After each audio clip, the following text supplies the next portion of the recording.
합시다.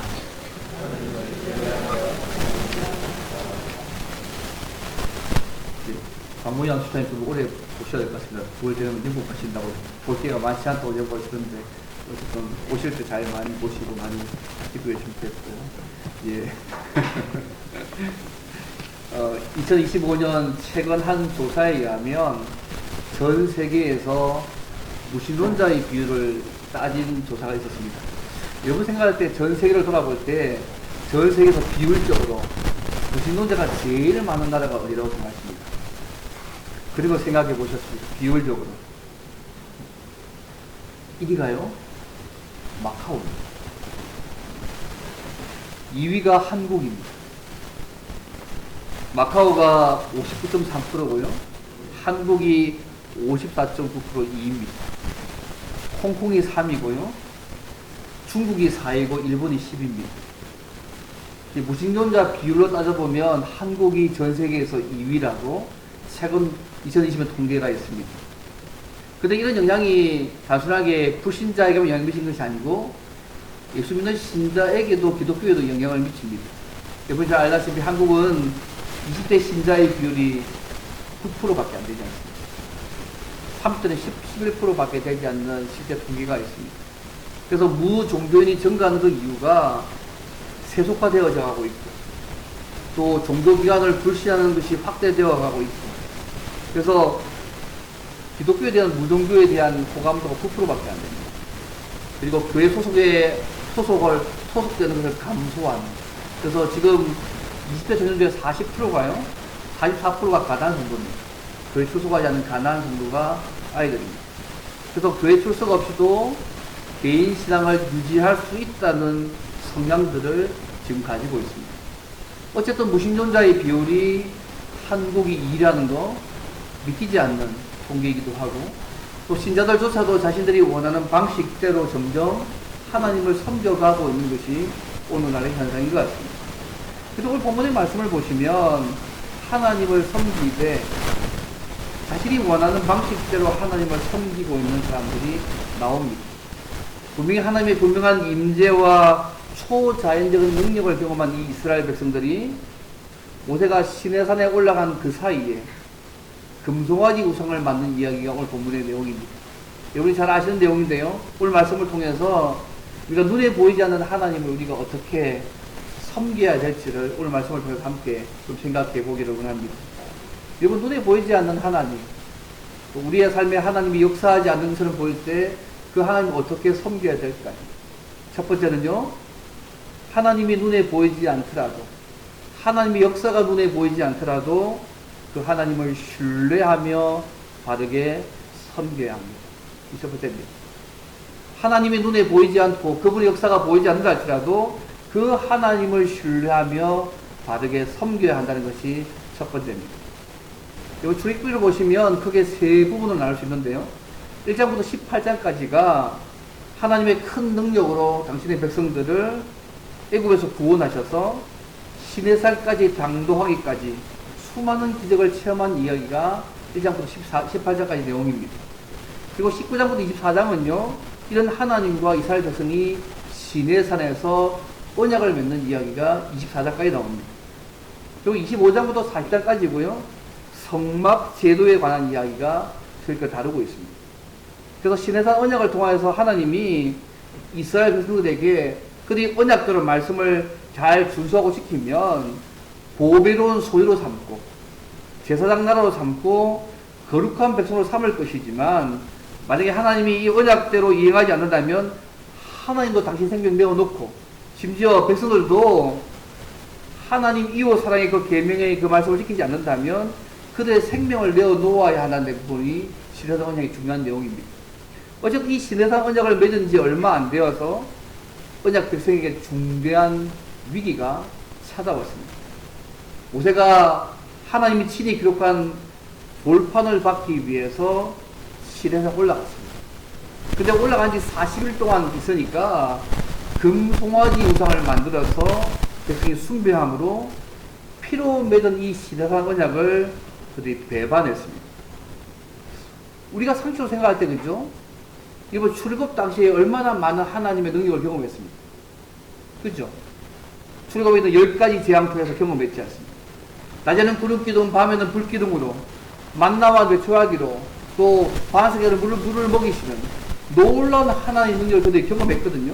근데 그 시내산 언약을, 그 역사를 경험하고 또 시내산 언약을 맺은 지도 얼마 안 되는 그 기간에 어떻게 당신의 백성들이 금송아지 형상을 만들어서 숭배할 수 있을까? 너무한 거 아니냐? 이런 생각 들지 않습니까?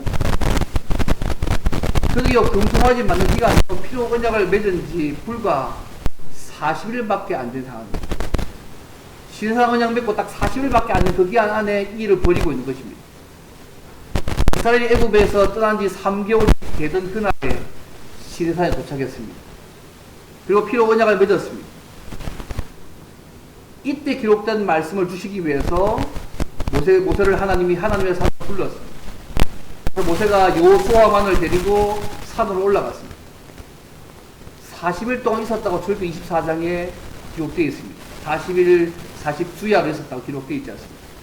근데 이 40일 기간 동안에 하나님은 그 친히 만드셔서 완전히 그 계명을 기록한 돌판을 주셨습니다. 또 성막 제도에 대한 설명을 이게 모세에게 주셨습니다. 이게 출애굽기 25장부터 30일까지 일자까지 기록되어 있습니다. 그래서 이 성막 제도를 통해서 하나님과 교제하고 그 언약이 약속된 복과 은혜를 누릴 수가 있었습니다. 그런데 이 중요한 문제에 깨트린 사건이 벌어진 것입니다. 여러분, 이스라엘 백성들이 왜 금송아지를 만들었을까요? 금송아지 우상을 만든 이유가 뭘까요? 오늘 본문에 하면 그들이 금송아지 우상을 만든 직접적 원인들을 1절에 이렇게 말씀합니다. 백성이 모세가 산에서 내려옴을 더딤을 모세가 산에서 내려옴이 더딤을 보고 그들이 이 일을 벌인 것입니다. 그들을 인도하던 그 모세가 40일 동안 하나님의 산에 있었기 때문입니다. 그들은 모세를 어떻게 얘기합니까? 우리를 애굽 땅에서 인도해낸 사람으로 얘기합니다. 우리 말씀 1절에 나와 있지 않습니까? 모세가 누구냐면 우리를 애굽의 땅에서 인도해낸 사람으로 이야기합니다. 백성들이 하나님이 자기를 인도하여 낸 분으로 이야기보다는 도구로 사용한 그 모세가 자기들을 애굽에서 인도하여 낸 사람으로 분으로 생각하고 있습니다. 근데 그 모세가요, 시내산에 올라간 지 40일 동안 아무런 연락이 없는 것입니다. 하나님의 말씀도 없고 모세 역시 나타나지 않습니다. 시간이 점점 흘러가니까요, 그들 마음 가운데 가나안 땅까지 자신들을 인도해 줄 인도자를 구하기 시작합니다. 여러분, 그런 경우 없으세요? 하나님을 믿고 의지하고 삶을 살아가는데 내 삶 가운데 하나님이 갑자기 은혜를 쭉 두시다가 갑자기 은혜가 없는 것처럼 내 삶에 주어질 때, 하나님이 계시지 않는 것처럼 보일 때, 멀리 계신 것처럼 보일 때, 아무리 기도해도 응답하지 않고 삶에 변화가 일어나지 않았을 때, 마치 아무것도 없는 그런 상황에 주었을 때 그런 경험 없으십니까? 어쩌면 그들은요, 생생하게 하나님의 은혜를 그들이 경험했지 않습니까? 하나님께서 지금까지 불기둥과 구름기둥으로 그들을 인도하셨습니다. 만나와 메추가를 보내주셨고요, 반석에서 물이 나게 하셨고, 대적들과의 싸움에서 승리하는 그 경험들을 그들이 생생하게 지금까지 경험했습니다. 근데 그들이 이 광야의 여정에서 베푸신 하나님의 은혜를 잊어버리고 40일을 기다리지 못하고 자신들을 인도하여 가나안 땅에 들어가게 해줄 신을 만들라고 그들이 요구하고 있습니다. 그들은 왜 이렇게 합니까? 이 하나님을 바라보지 못하고 신뢰하지 못하기 때문에 일을 하고 있는 거 아닙니까? 그들이 이렇게 얘기합니다. 우리를 위하여 우리를 인도할 신을 만들라. 그 신상을 만들라는 얘기입니다. 이 말 듣고 아론이 잘 캐치합니다. 백성에게 금고리를 가져오라고 해가지고, 그죠? 백성이 금고리를 가져왔습니다. 여기 2절 3절 보시면 있지 않습니까? 아론이 그 금으로 송아지 형상을 만들었습니다. 그리고 이 금송아지를 가르쳐 하는 말이 뭐냐면, 이는 너희를 애굽 땅에서 인도하여 낸 너희의 신 하나님이라고 얘기하고 있는 것입니다. 4절 말씀에 말씀하고 있지 않습니다. 지금 아론이 이 일을 통해서 신을 받고 있는 것이 아닙니다. 오히려 참되신 하나님을 더 잘 예배하는 것을 생각이 모르겠습니다. 최근 연구에 하면요, 사실 고대 근동에서 신상은 신이 존재할 수 있는 영역을 확장하는 장치였습니다. 그래서 산 위에 계신 야훼 하나님을 만나러 간 모세가 내려오지 않으니까 이 불안해진 이스라엘 백성들이 산 아래에 신상을 만듦으로요, 산 위에 계신 하나님을 산 아래로 확장시키려고 한 작업들이 이 작업입니다. 그래서 하나님의 이 현현을 신상과 연결시키는 이 생각들을 가지고 있는 것입니다. 중요한 것은 하나님이 요구하시는 믿음이 아니었다는 것입니다. 하나님은 신상이 없어도 신상이 있는 것처럼 역사할 수 있는 그런 분이시잖아요. 근데 그 당시에 있는 많은 우상들처럼, 우상신들처럼 하나님도 그런 분으로 착각하고 그들이 이렇게 그 하나님을 자기 방식으로 섬기고 있는 것입니다. 그래서 모세가 나중에 이 신상을요, 불에 태우고 가루가 될 때까지 빻아가지고 그래서 마시게 하고 없애서 이 하나님의 초월성을 뒤에 부과하지 않습니다. 이만 한 게 아닙니다. 이 시내산에서 하나님과 언약을 맺을 때에 한 방식과 유사하게 제단 쌓고 번제와 화목제를 드렸습니다. 그 방식이 하나님이 명하시는 방식을 흉내내었지만 전형적인 이방인의 제사를 그대로 따라한 모습이었습니다. 여러분 5절 보시면요, 나와 있습니다. 특별하게 재밌는 말씀이 뭐냐면, 백성이 앉아서 먹고 마시며 일어나서 뛰놀더라 끝에 말씀 보십시오. 여러분 뛰놀더라는 이 말씀 자체가요, 원래는 원어로 이렇게 되어 있습니다. 성적인 의미를 담은 말입니다. 단순히 논다는 의미가 아니라 성적인 의미를 담은 말입니다. 그들이 먹고 마시며 일어나서 성적으로 음란하게 행동했다는 것입니다. 그들을 구원하신 하나님을 우상 숭배의 방식으로 그 하나님을 예배하고 있는 것입니다. 새긴 우상을 가지고 참되신 하나님을 그들은 예배하려고 했습니다. 그러니까 모세가 뭐라고 얘기합니까? 7절 말씀에 그들이 내 백성이, 하나님의 백성이 아니고 너희의 백성이 부패했다고, 모세는 너희의 백성이 부패했다고 말씀하고 있습니다. 그리고 그들이 내가 그들에게 명령한 그 길을 8절에 속히 떠나서 자기를 위해서 송아지를 부어 만들고 예배하고 제물 드리고 애굽 땅에서 인도하여 낸 너희 신이라고 말하고 있다고 같이 말씀하고 있습니다. 이 일은요, 그들이 시내산에서 맺었던 여호와 한 이 결혼을 통해서 파기하고 황금 송아지와 새로운 결혼한, 새롭게 언약을 맺고 있는 모습을 보는 분입니다. 이 하나님 다시 버리고요, 이제는 황금 송아지 하나님을 그와 다시 새로운 언약을 맺어서 새로운 결혼과 똑같은 모습을 가지고 있는 것입니다. 그래서 모세가 신명기 9장 이렇게 말씀합니다. 9장 16절에 너희 하나님 여호와께 범죄하여서 자기를 위하여 송아지를 부어 만들어서 여호와께서 명령하신 도를 빨리 떠났다고. 신명기서 9장 16절에 그렇게 말씀합니다. 시편 106편에 이렇게 얘기합니다. 자기 영광을 풀먹는 소 형상으로 바꾸었다고. 애굽에서 큰 일을 행하신 그의 구원자 하나님을 그들이 잊었다고 시편 106편 19절부터 21절에서 말씀하고 있습니다. 하나님이 명하신 도를 빨리 잊어버리고 떠나버리고 그 명언을 잊어버리고 자기 방식대로 얘가 황금 송아지와 새로운 언약 맞아서 새로운 삶을 시작하고 있는 것입니다. 왜 이런 금송아지를 만들었을까요? 굳이 금송아지 왜 만들었을까요? 딴 것도 많을 건데 왜 예배 방식이 음란하고 퇴폐적인 행동을 도대체 어디서 배웠을까요? 왜 하필 금송아지 만들었을까요? 그 화면에 그림 한번 띄워줄 것을 한번 찾아봤는데요. 예, 한번 보십시오. 벽화에 있는 내용입니다. 이집트 섬기고 있는 금송아지 신의 부분이고요. 그 다음 보십시오.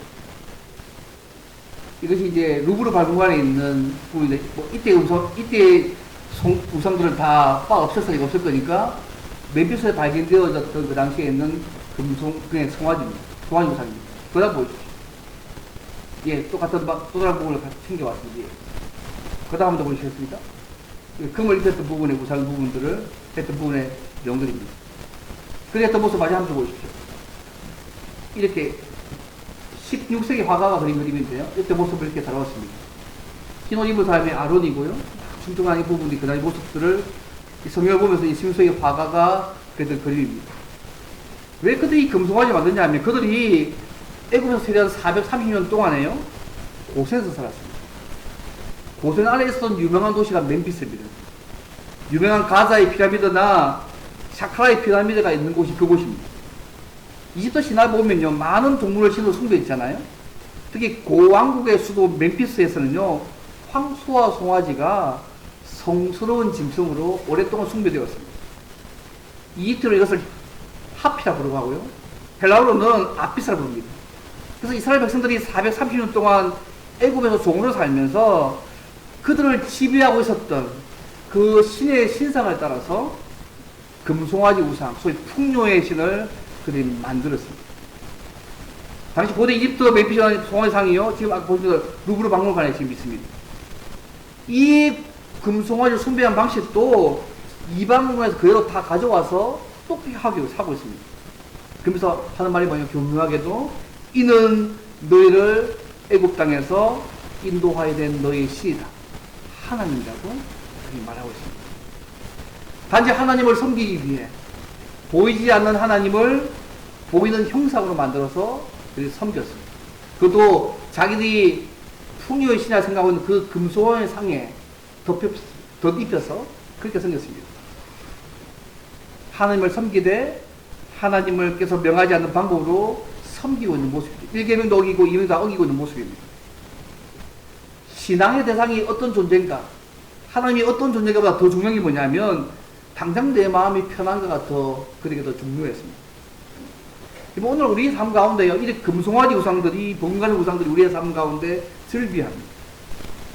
때는 우리의 불안과 염려, 때는 우리의 바람과 욕심들, 때는 과학과 이성들, 우리의 부와 권력들, 때는 문화와 감성들, 성공과 쾌락들, 대중의 지지 등 수많은 재료를 잘 섞어가지고 그 비율에 따라서 내가 믿기에 편리한 하나님 제작이 가능한 시대가 오늘 시대입니다. 그분이 말씀 그 하나님이 아니라 내가 원하는 방식의 하나님을 만들어서 하나님이 이렇게 섬기는 경우가 오늘도 비일비재하다고 있답니다. 근데 그들의 금송아지는 무엇입니까? 하나님을 섬기되 내가 원하는 방식으로 그 하나님을 섬기고 있는 것입니다. 시내산 언약을 체결한 지 40일밖에 안 지났고 지금까지 이스라엘 백성을 인도한 모세가 시내산에 올라간 뒤에 하나님이 잠깐 보이지 않는 것처럼 보였기 때문에 그들이 이런 일을 저지르고 있습니다. 당시 하나님께서 모세의 중보 사역을 통해서 이스라엘 백성이 하나님을 보여주셨지 않습니까? 그래서 그들이 하나님의 인격과 말씀을 신뢰하기보다요, 눈에 보이는 현상을 더 많이 쫓고 신뢰했습니다. 그래서 과거에 애국에서 보았던, 섬겼던 그 금송아지 만들어서 그들을 섬겼습니다. 이 헛된 것들을 섬기기 위해서, 만들기 위해서 귀한 금을 바쳤습니다.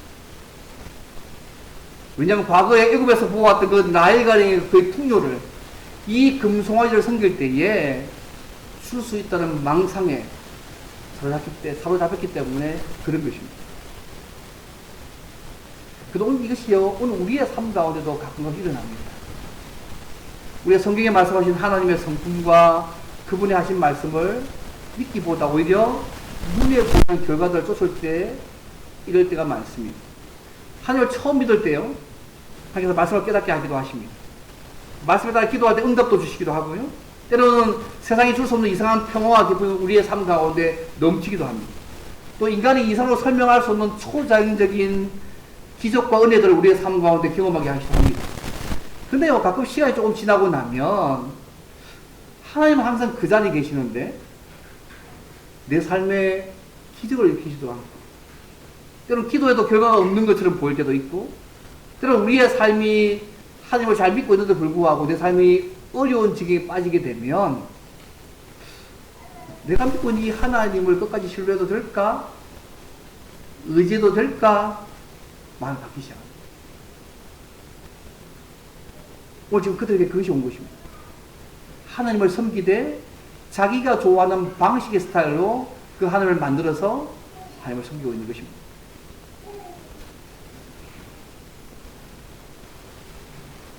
뭐 그들에게 그 모습들이 있는 것이죠. 믿음으로 살기보다는 과거에 행했던 세상적인 방식에 따라 얄팍한 계산에 따라서 삶을 살아가는 모습으로 다시 전락하고 있는 그들의 모습입니다.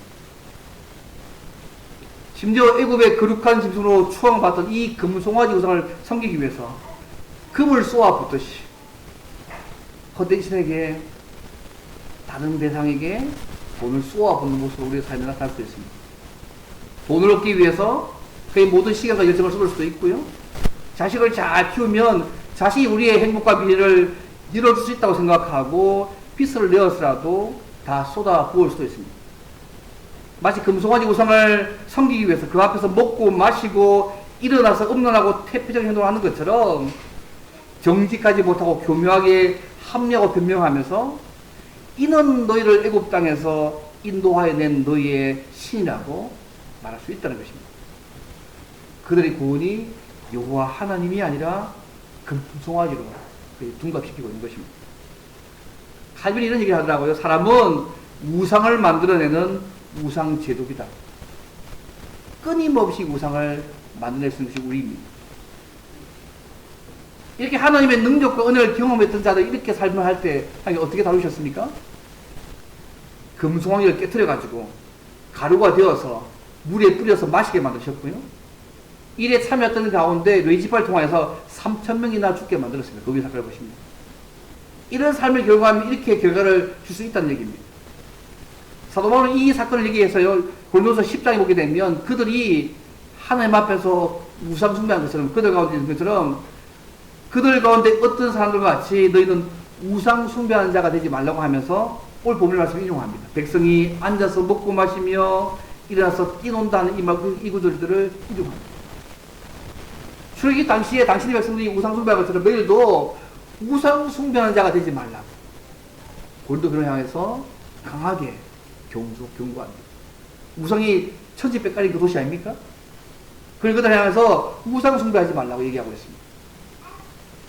사랑하는 성도 여러분, 우리의 삶 가운데 하나님의 손길과 일하심이 보이지 않더라도 끝까지 하나님을 신뢰하시며 사시길 바랍니다. 우리가 만든 하나님이 아니라 우리를 만드시고 구원하신 그 하나님을 믿으시기를 바랍니다. 하나님을 섬긴다고 하면서 우리 방식대로 하나님이 명하지 않는 방법으로 혼합해서 하나님을 섬기지 않기를 바랍니다. 우상 숭배자가 아니라 온전한 예배자로 그 하나님을 섬기면 좋겠습니다. 비록 우리의 눈에 하나님이 보이지 않아도 하나님이 여전히 우리를 다스리시고 우리를 바른 길로 인도하고 계심을 믿으시기를 바랍니다. 하나님을 우리의 유익을 위한 수단으로 삼지 말고 우리가 하나님의 종이 되어져서 하나님만을 바르게 섬기고 말과 삶으로 그 앞에 온전한 예배를 드리는 삶들을 살아가시길 바랍니다. 우리의 창조자시고 우리 인도자시고 선한 목자이신 그 하나님만 섬기고 그분의 말씀에 순종하며 살아가는 저와 여러분 되시면 좋겠습니다. 첫 번째입니다. 그다음 마지막 두 번째, 그러면 우리가 보이지 않는 하나님 우리가 어떻게 계속해서 잘 섬길 수 있을까?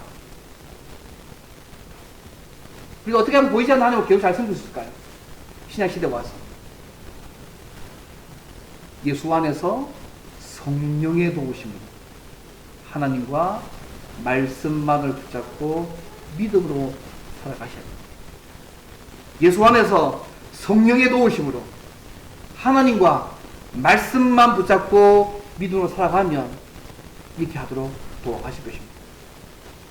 여러분, 이 백성들을 어떻게 하나님 처리하고 보십시오. 여러분 10절 말씀 보시면 알겠지만요, 하나님이 이들을 향해서 그죠? 그들을 목이 뻣뻣한 백성이라고 얘기합니다. 이거는 말을 탄 사람이요, 고삐를 당겨도 고개 돌리지 않는 거부하는 말의 모습을 보면서 얘기하는 말입니다. 움직이지도 못하고 생명도 없는 우상 앞에서는 기꺼이 절을 하고 있는데 막상 살아계시고 온 세상을 주권자이신 그 하나님 앞에서는 고집스럽게 순종을 거부한 그들의 모습을 목이 뻣뻣한 백성이라고 그렇게 말씀하고 있는 것입니다. 그래서 하나님께서 제안이 뭐냐면 그들 다 멸하자.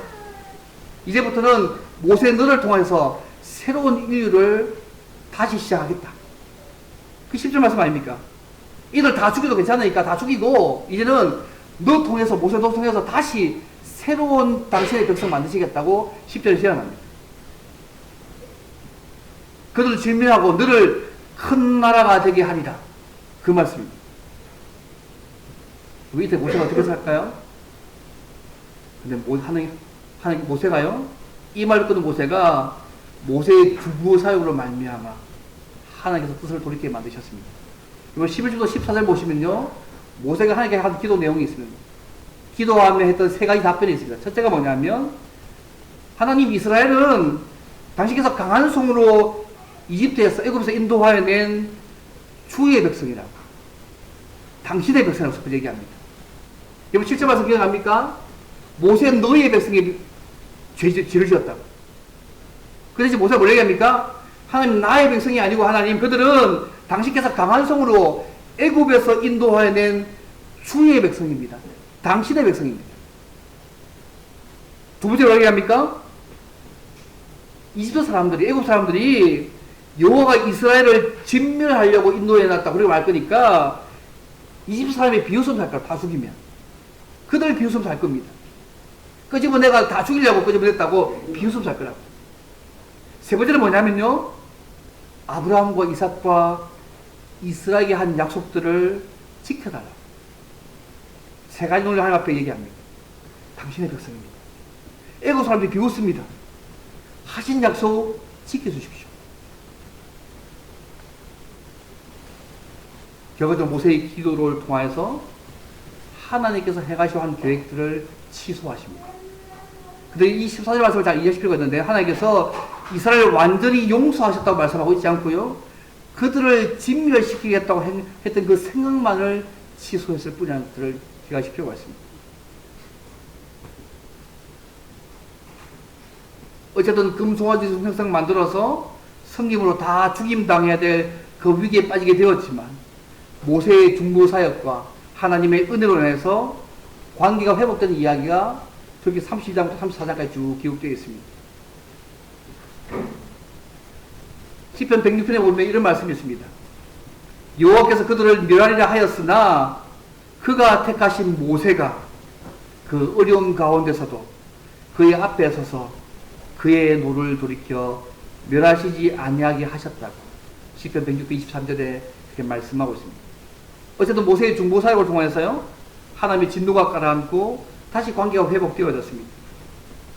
그래서 시내산에 보여주신 그 양식대로 성막 지을 수 있게 만드셨고요, 하나님과 교제하는 길이 다시 열리게 되었습니다. 근데요, 재밌는 말씀이 있습니다. 이로 끝난 것이 아니고, 여러분, 이들의 행동에 의해서 구체적으로 그들이 회개하는 행동이 있어야 될 것을 하나님 말씀합니다. 여러분, 출애굽기 33장 5절 보십시오. 이것을 한번 봐셔야 되거든요. 출애굽기 33장 5절 보실래요?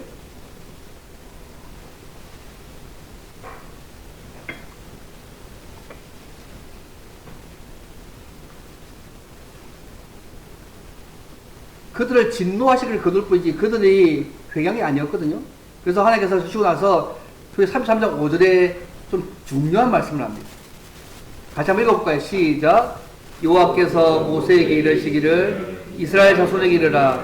너희는 목이 곧은 백성인즉 내가 한순간에도 너희한테 이르며 너희를 진멸하였느니 너희는 장신구를 떼어내라. 그리하면 내가 너희에게 어떻게 할 것인지 정하겠노라 하셨습니다. 여러분, 무슨 말씀입니까? 장신구를 떼어낸다는 말이 무슨 말일까요, 여러분? 관용어인데요, 회개한다는 표현입니다. 모세의 중보 사역의 결과로 인해 관계가 회복되었다고 할지라도 회개해야 하나님이 함께 하신다는 것입니다. 모세는 진노를 멈추신 겁니다. 그들 각자 하나님 앞에서 회개해야 하나님이 함께 하신다고 말씀하고 있습니다. 그 이후의 구약 역사를 보면요, 끊임없이 제사장들과 선지자를 통해서 중보 사역하면서 회개를 촉구했지만 계속되는 불신으로 그들은 결국에는요 다 멸망하게 된 사건들이 구약의 사건들입니다. 그래서 출애굽기 32장과 34장의 이 예언은요 성막 제도의 참여표가 되시는, 우리가 예수님 통해서만 진짜 제가 용서 안 받고 하나님과 교제하고 그분의 뜻을 이룬 자가 될 수 있음을 보여주는 본문의 말씀입니다. 인간이 모든 건 다 한계가 있고 결국 주님이 오셔야지 문제를 해결할 수 있는 것들을 미리 보여주고 있는 것입니다. 그래서 우리 오늘 감사하잖아요. 예수님께서 우리의 모든 연약을 다 담당하시고 십자가에 죽어주심을 통해서 우리 죄에서 자유하게 하셨습니다. 하나님의 복을 우리 마음에서 우러나와서 지킬 수 있도록 성령 하나님 주셔서 지킬 수 있게 만드셨습니다. 그래서 로마서 8장 1절에서 4절 말씀이잖아요. 생명의 성령의 법이 죄와 사망의 법에서 너를 해방했다고. 연약해 할 수 없는 그것들을 네가 하나님이 하셔서 우리와 하여금 그 말씀을 순종하게 만드셨다고 말씀하지 않습니다. 이제 신약시대 와서는 우리를 하나님의 자녀 삼으셨고 성령 하나님 주셔서 그 말씀을 순종할 수 있도록 우리를 만들어 놓았습니다. 우리가 신약시대 살고 있지만 여전히 우리도 이스라엘 백성처럼 연약한 보증을 가지고 있기 때문에 범죄할 수 있습니다. 하지만 우리를 구원하셨고 성령 하나님 주셨기 때문에 그 말씀을 순종할 수 있도록 하나님이 도와가실 것입니다. 이제는 연약해서가 아니고 철저하게 매일매일 성령 하나님께 의지하지 않기 때문에 넣어지는 것이지 우리가 연약해서 넣어지는 게 아닙니다. 우리 다 연약하죠. 약하죠. 그러나 연약하고 부족하지만 성령 하나님 의지하면, 성령이 충만하면 그분이 주신 말씀대로 순종하며 살아갈 수 있게 만들어 놓았습니다. 그게 오늘 우리에게 위로입니다. 십자가에서 다 해결하셔서 우리 당신의 자녀 삼으시고 성령을 주님 나라 가운데 눌러앉게 살게 만드셔서 우리와 하여금 당신의 그 말씀을 순종하고 따라갈 수 있는 자로 만들어 놓았습니다. 매일매일 예수님 안에서 성령의 도우심을 받는다면 오늘 우리의 삶이요 그분이 원하시는 삶들을 매일매일 따라가는 삶들을 살아갈 수 있다고 본인이 말씀, 제가 말씀하고 있습니다. 이런 문구를 읽어져 있습니다. 나는 태양이 비치지 않을 때에도 태양이 있는 것을 믿는다. 나는 사랑을 느낄 수 없을 때에도 사랑이 있는 것을 믿는다. 그 다음 말이요. 나는 하나님께서 침묵하실 때에도 하나님께서 살아계심을 믿는다.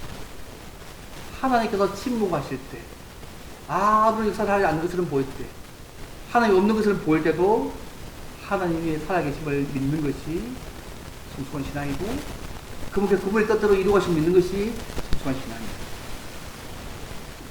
시편 40편 1절 말씀 기억나세요? 10절 말씀, 너희는 가만히 있어 내가 하나님 됨을 말씀 드리겠습니다. 자, 성도 여러분, 우리는 하나님의 은혜로 구원받아서 당신의 자녀가 되었습니다. 또 힘들고 어려운 순간마다 우리가 기도하면 들으시고 하나님을 만나게 도와주시고 성령이 새롭게 하시고 위로를 우리의 삶 가운데 많이 누린 자들입니다. 그래서 하나님이 우리의 삶에 눈에 보이지 않는 것처럼 보이고 믿음 생활 결과가 없는 것처럼 보여도 우리의 삶의 주인 되시는 하나님만 붙들고 날마다 우리가 받은 그 은혜를 붙잡고 낙심하거나 실망하지 않으시길 바랍니다.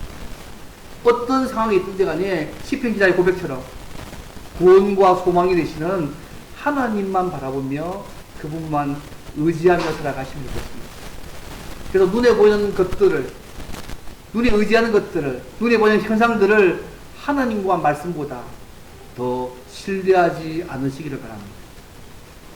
우리 인생의 선한 목자가 되시는 하나님께서 우리에게 주신 구원과 그 은혜의 약속들을 기억하고 붙잡으며 날마다 살아가시기를 바랍니다.